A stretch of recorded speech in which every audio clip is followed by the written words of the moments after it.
on the one hand, a precarious situation in Greece is getting worse, and the probability of an accident in which governments, both in Greece and the rest of Europe, lose control is high. On the other hand, the markets are rightly and understandably focused on the amount of cash coming in. Josh tweeted earlier today that the authorized buybacks in April at 141 billion were the highest ever. Dividends are going up.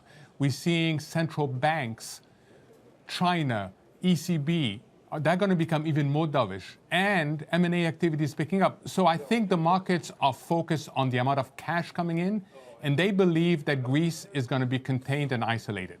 I guess the question, though, Mohammed, in your opinion, do you think that the cash coming into the markets, providing some sort of a floor, should outweigh any potential accident that could be out there for the markets? So it depends which markets you look at. On the U.S. equity market, yes.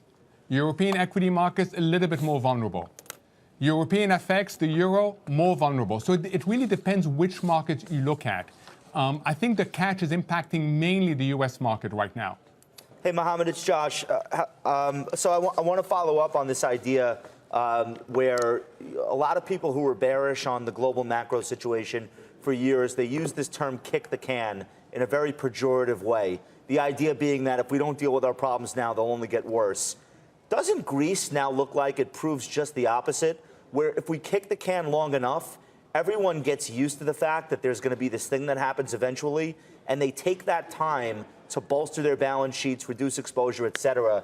And so maybe if Greece wraps itself up, there's a little bit of damage compared to what there would have been in 2010 or 2011, and we all learn the lesson that sometimes kicking the can works when you have these terrible economic situations.